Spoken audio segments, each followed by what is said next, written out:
This is aldehyde ketone lecture 4A. We're going to be talking about strong nucleophiles, starting with carbon nucleophiles. And the first one that we're going to look at are the cyanide anion. And that's in number 1, addition of cyanides. And the reagent that you normally see in your book is the KCN/HCN or KCN with HCl. All right. What's happening with both of this is that KCN is an anion. Potassium is a cation, and then the cyanide is the anion with a negative charge on the carbon, meaning that it has a lone pair on the carbon that is going to nucleophilically attack. Where is it going to attack? Obviously the carbon of the carbonyl, the electrophilic center. All right. So what is the role of HCN or HCl? Those are the acid source. All right. So recall from the mechanism that we read over, you have the strong nucleophile attacking, and then remember you need a proton source, right, as the second step.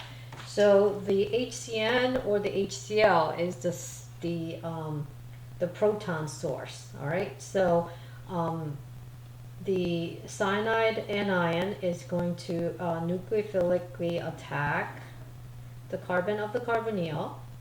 And then that is going to give us this intermediate, which is going to be the C is attached to that carbon of the carbonyl, right? And then because you break open the double bond and then give to the oxygen, now it's a singly bonded, and that oxygen is now an alkoxide. And that's the intermediate that you get. And obviously the countercation will be the potassium that was initially with the cyanide anion, but now is with an alkoxide. Now this is going to react with an acid source as a second step. So it could be HCN or HCl. So that's going to go and grab, in this case, when it grabs the proton, it's going to regenerate the cyanide anion, right? So then I'm going to abbreviate the phenyl as a pH. So then you have the OH, and then you have the rest is exactly the same, right? So this product is called cyanohydrin, and regardless of what condition you use, this is the product that you're going to get. Now, this reaction is important for later on when we're looking at synthesis, because cyanohydrins, the cyano group is easily converted to, if you do a reduction, you actually get an amine.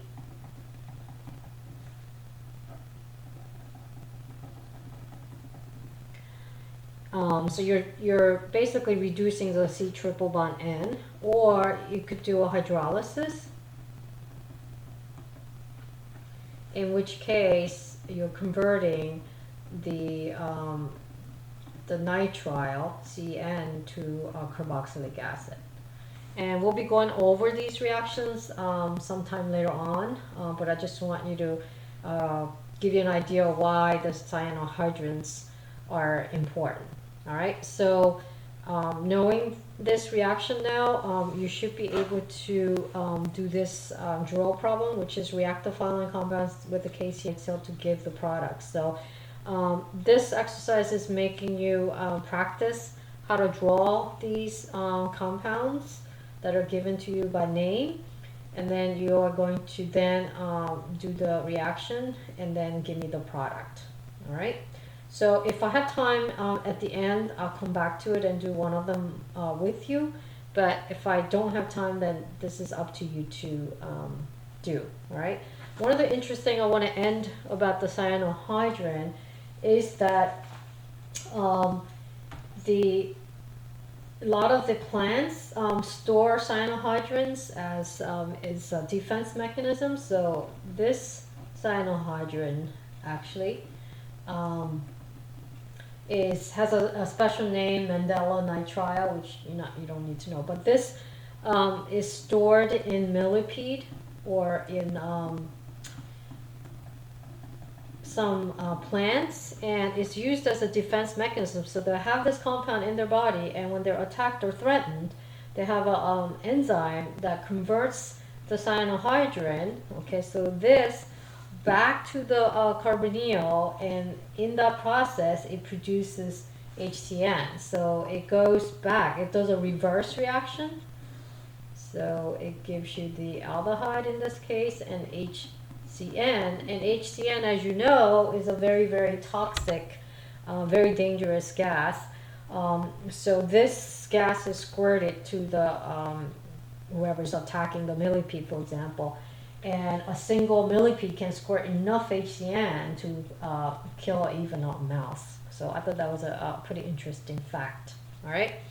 So the cyano compound, you could kind of extrapolate, and you could do the same reaction, and I'm not going to go over, but same reaction with other carbon nucleophiles. All right, so for example, instead of a CN triple bond, you could have a acetylide with like potassium or sodium. You've seen anions like this, where you deprotonate the acetylenic proton to get this nucleophile. Then you would do the same chemistry that you've seen as a cyanohydrin. So use that as an example. All right. The second reaction I'm going to go over very quickly is a Grignard reaction, because it should be a review. All right. So you know how to make a Grignard reagent with the magnesium metal, and the carbon that was directly attached to the halogen is where the nucleophilic center is. So, for example, if you made Grignard reagent with bromobenzene, then this carbon right here is the nucleophilic carbon, as shown here. Sorry about that. So then that carbon is where it's going to now go and attack. So let me draw this carbon, the electrophilic center, and open up the double bond. And then you would have an alkoxide. So let me redraw the carbon framework. And then you broke this thing double bond, so now it's O minus. You have the R group attached to it. In this case would be phenyl group, and then you have the methyl group still attached to that. So that would be the alkoxide intermediate, and then it would grab a proton as a second step, and the proton could be HCl or some kind of proton source, and the product is an alcohol. So you added the R to where the carbonyl used to be, so that would be the final product, the alcohol. All right. So I'm expecting you to be able to do problems like 3, react a compound with the isopropyl magnesium bromide, and then give the product and draw the mechanism. And I also expect you to do problem 20.33 to 20.35. Those are some of the standard forward type of problems. Okay, so once you conquer these forward type of problems, then I want you to be able to do problems like 5, which is a synthesis problem, in which you have to figure out how to make them. All right, so here's an example of one of them, which you have to recognize the functional group. So notice that this is cyanohydrin. So that's the first thing you need to be able to do, is recognize the functional group, and then ask yourself what reagents, what reaction makes cyanohydrins. So you know from reaction 1 that we went over that you need some kind of carbonyl and KCN and HCN, or KCN and HCl. So we know that we need the KCN and acid, so those are pretty easy.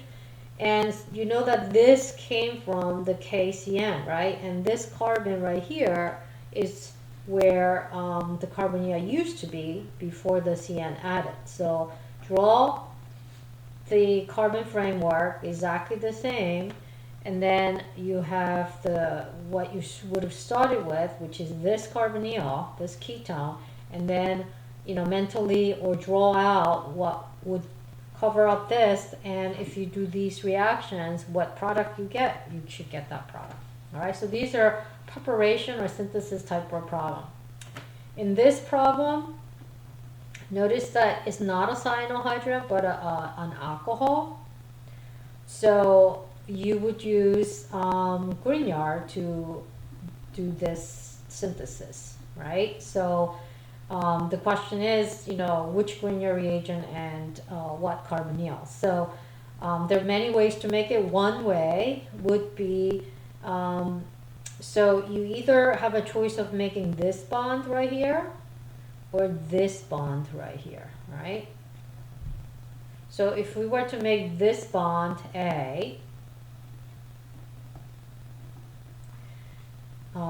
then we would need this carbon to be the nucleophile, right? So that would be the grignard reagent, because we're making this bond, and then this carbon right here used to be what was the carbonyl. So, and then reacting this grignard reagent with this aldehyde with an acid as the last step would give you this product. All right, and you should be able to tell me how you would have made the grignard reagent. All right, so I'll let you do that on your own. And how about if you were to you chose to make this bond, okay? In that case, then you have this part right here as the carbonyl source, because that's the one with the oxygen. So that would have been the aldehyde, and then the grignard reagent would have come from this carbon and carbon. And sorry, I'm going to stop that. I have about 30 more seconds to finish this. So this carbon would have been the nucleophile, which means that would have been the grignard reagent. So you have CH2CH3, and that would have been the carbon with the negative charge, which means that was the one that had the magnesium bromide attached to that carbon to make this nucleophilic. And once again, you need an acid, because remember, you get the alkoxide and then you need the acid to protonate. All right, so you should be able to now do these problems as well as some of the synthesis problem using grignard.